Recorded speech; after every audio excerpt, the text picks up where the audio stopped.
बिस्मिल्लाहिर्रहमानिर्रहीम। अस्सलाम वालेकुम नाज़रीन। प्यारे दोस्तों, आज आपको बेसिक अरिथमेटिक के कुछ क्वेश्चंस करवाने वाला हूँ। पास पेपर से ये कॉम्पिटिटिव एग्ज़ाम से क्वेश्चंस मैंने लिए हैं और ये क्वेश्चंस रिपीटेडली आए हुए हैं। दो दफ़ा ये वाला जो क्वेश्चन आपको करवाने लगा हूँ ये कॉम्पिटिटिव एग्ज़ाम में 2 दफ़ा आया हुआ है। तो कहने का मतलब तो ये है कि आपको बेसिक अरिथमेटिक या जो अलजेब्रा है उस पर फोकस करना है और किस तरह से इसको सॉल्व किया जाता है, उन गाइडलाइंस को आपने जो है अच्छी तरह से जज कर लेना है। तो आइए पहला सवाल लेते हैं और इसी तरह से बकाया सवालात को भी हम सॉल्व करेंगे। पहले सवाल की स्टेटमेंट पढ़ते हैं। पहले सवाल की स्टेटमेंट है जी, जवाज़ weekly salary is 70 rupees less than Pasha's. Jawad की जो हफ्ते की सैलरी है, 7 दिनों की जो सैलरी है, वो कह रहा है 70 रुपये कम है पाशा की सैलरी से। पाशा जितने भी पैसे ले रहा है उससे 70 रुपये कम जो है वो जवाद लेता है।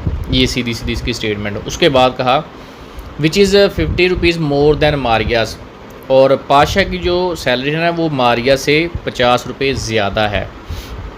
मतलब ये हुआ कि पाशा जो है 70 रुपये ज़्यादा जवाद से ले रहा है और मारिया से 50 रुपये ज़्यादा ले रहा है। ठीक है, मारिया से 50 रुपये ज़्यादा लेता है और जवाद से 70 रुपये ज़्यादा लेता है। उसके बाद if Maria earns 280 rupees per week, Jawad earns salary per week. तो जवाद की सैलरी क्या है? देखिए, मारिया की सैलरी बता दी है, मारिया से 50 रुपये पाशा जो है वो ज़्यादा ले रहा है। तो आइए यहाँ से शुरू करते हैं। अब देखिए 280 रुपये जो है ये मारिया की सैलरी है, तो 50 रुपये ज़्यादा करेंगे तो पाशा की सैलरी हो जाएगी। इसमें 50 ऐड कर लिए तो ये बन जाएंगे जी 330 रुपये। ठीक है, ये पाशा की सैलरी है। अब जवाद की सैलरी जो है ना वो पाशा से 70 रुपये कम है। तो कम कैसे आपने निकालने हैं? ज़ाहिर बात है सब्ट्रैक्ट करके हमने निकालने हैं। लेस का मतलब सब्ट्रैक्शन होता है, आपने सब्ट्रैक्ट करना है। तो हम क्या करेंगे, 330 जो है इसमें से माइनस कर लेंगे 70 रुपये, ताकि हमारे पास जो है वो जवाद की सैलरी आ जाए। तो हमने सब्ट्रैक्ट किया तो हमारे पास आ गया 260 रुपये। 330 में से आप 70 माइनस कर ले तो 260 आ जाते हैं। तो जवाद की सैलरी जो है वो 260 रुपये है। ठीक है, ये हमारा राइट आंसर आ गया। बिल्कुल आपने स्ट्रेट फॉरवर्ड जो है किस तरह से क्वेश्चन की स्टेटमेंट दी हुई है वैसे वैसे आपने उसको सॉल्व करते जाना है। ठीक है, तो ये पहला क्वेश्चन 260 का राइट आंसर आ गया। सवाल नंबर 2 पे आते हैं। सवाल नंबर 2 की स्टेटमेंट है, Nausheen painted 1/3 of our room with 5/2 cans of paints. ये फ्रैक्शन समझना बहुत ज़रूरी होता है। फ्रैक्शन की अगर आपको समझ लग जाए तो आपके काफ़ी ज़्यादा कॉन्सेप्ट जो हैं वो बिल्ड हो जाते हैं, बेसिक्स आपकी क्लियर हो जाती है। अब 1/3 ऑफ हर रूम का मतलब क्या है कि उसका जो टोटल रूम है, उसका टोटल जो कमरा है ना, उसको 3 हिस्सों में तकसीम करो ना, तो उसका एक हिस्सा 1/3 का मतलब क्या है कि पूरे कमरे को आप 3 हिस्सों में तकसीम कर लो तो एक हिस्सा जो है ना वो 1/3 कहलाएगा। एक हिस्सा जो है वो 5/2 कैन से पेंट हो जाता है। 5/2 का मतलब क्या हुआ, आप इसको अगर डिवाइड भी कर ले तो 5/2 का मतलब होता है 2.5, यानी कि 2.5, यानी कि 2.5 जो कैन है पेंट के, उनसे 2.5 कैन से ये पेंट हो जाता है एक हिस्सा। ठीक है, तो एक हिस्सा अगर 2.5 कैन से पेंट हो रहा है, दूसरा हिस्सा भी 2.5 कैन से, तीसरा हिस्सा भी 2.5 कैन से, यानी कि 3 हिस्से टोटल रूम्स के उसने किए हैं। और आगे सवाल में भी यही आपसे उसने पूछा है। सवाल पूरा अगर देखें तो कह रहा है the more cans of paint will she need to finish paint her room is. अब देखें कि बकाया इसके जो है ना पार्ट्स ऑफ रूम जो रिमेनिंग है, अब एक पार्ट जो है वो 5/2 से तो कंप्लीट हो गया, बकाया रह गए 2 पार्ट्स, यानी कि 2/3 ये पार्ट्स रह गए हैं। इनको कंप्लीट करने के लिए हमें कितने कैन जो हैं वो दरकार हैं?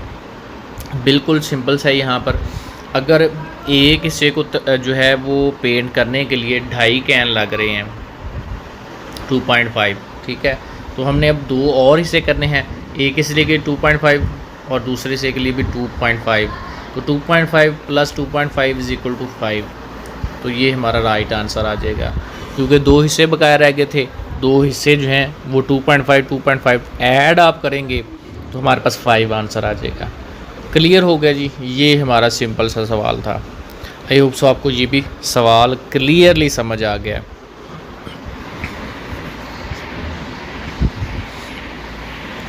अब सवाल नंबर जो 3 है इस पे आते हैं। सवाल की स्टेटमेंट गौर से आपने समझनी है। कह रहा है a street hawker sells 2 types of newspapers, one for ₹25 and the other for ₹40। 2 तरह की उसके पास अखबारें हैं न्यूज़पेपर हॉकर के पास। एक 25 रुपये की सेल करता है, एक जो है वो 40 रुपये की सेल करता है। लेकिन आगे ये क्लियर नहीं कि वो तादाद कितनी है। फिर आगे देखते हैं उसमें क्या बता रहा है। कह रहा है she sold 100 newspapers for 2800 rupees. अगर उसने 100 अखबारें जो है ना वो 2800 रुपये में बेची हैं। अब पहले तो ये डिसाइड करना पड़ेगा कि जो 25 रुपये की जो अखबारें हैं ना वो उनकी तादाद कितनी है, ताकि उसकी अमाउंट निकाल ली जाए और प्लस किया जाए जो दूसरी 40 रुपये वाली जो अखबारें हैं उनकी अमाउंट को जमा किया जाए। तो फिर दोनों की अमाउंट्स को मिलाकर ही बनेगा ये 2800 यानी कि 2800 रुपया। ठीक है, तो हमसे आगे पूछा है न्यूज़पेपर शी सोल्ड एट ₹25। तो 25 रुपये वाली सेल जो है ना न्यूज़पेपर उनकी आपने तादाद बतानी है। अब हमें क्योंकि नहीं मालूम है तो यहाँ पर ये अलजबरा के अंदर बेसिक अरिथमेटिक के अंदर आप सपोज़ करते हो, फ़र्ज़ करते हो। आप अगर फ़र्ज़ कर लें टोटल तादाद क्योंकि 100 थी, अगर उसमें से एक्स नंबर ऑफ़ न्यूज़पेपर जो हैं वो 25 रुपये की होंगी।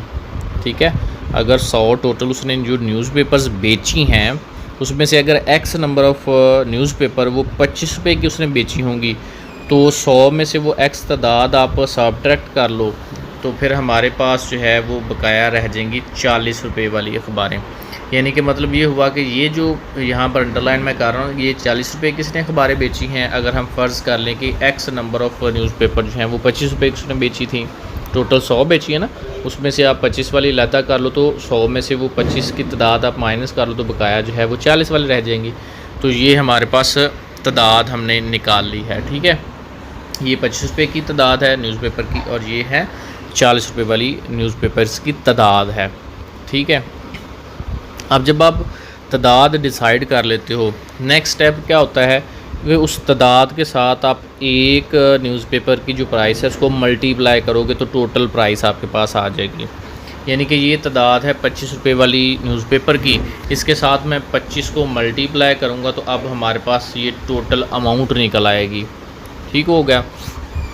इसी तरह से दूसरी जो तादाद है हमारे पास वो है 40 रुपये वाली की, तो हम इसके साथ 40 जो है वो ज़रब देंगे तो हमारे पास टोटल अमाउंट आ जाएगी 40 रुपये की जो न्यूज़पेपर थी उनकी अमाउंट निकल आएगी। तो इन तमाम अमाउंट्स को हमने जमा कर लिया तो ये सारी अमाउंट्स मिलकर बन गई टोटल जो सेलिंग प्राइस थी 2800 रुपया। अब इसको हम सॉल्व कर लेंगे। 25 यहाँ पर एक्स हो जाएगा, 40 को अंदर मल्टीप्लाई किया तो ये 4000 हो गया और अंदर फिर मल्टीप्लाई किया एक्स के साथ तो ये 40 एक्स और बराबर है 2800 रुपये।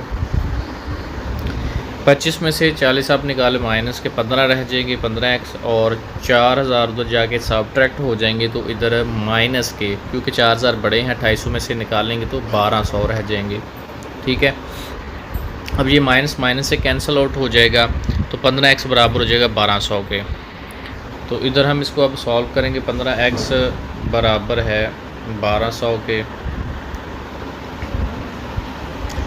15 जाके डिवाइड करें तो 5 पे इसको आप तकसीम कर लें। 5 2 बार 10, 5 4 बार 20, 0 का 0, 5 3 बार 15 और 3 8 बार 24, 0 का 0।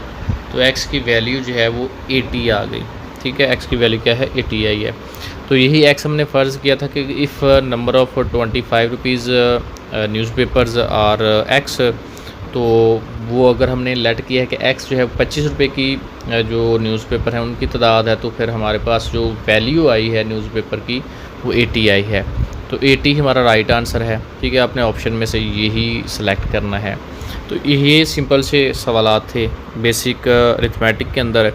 अलजबरा भी आप इसको कह सकते हैं तो स्टेटमेंट्स बिल्कुल सिंपल होती हैं, लेकिन उनको अंडरस्टैंड करके आपने इक्वेशन बनानी होती है उसी के अकॉर्डिंगली, तो ये क्वेश्चन जो है बिल्कुल ईजी हो जाते हैं। तो आई होप सो आपको क्लियरली समझ आ गया होगा। नेक्स्ट वीडियो तक के लिए हमें इजाज़त दें। अल्लाह हाफ़िज़।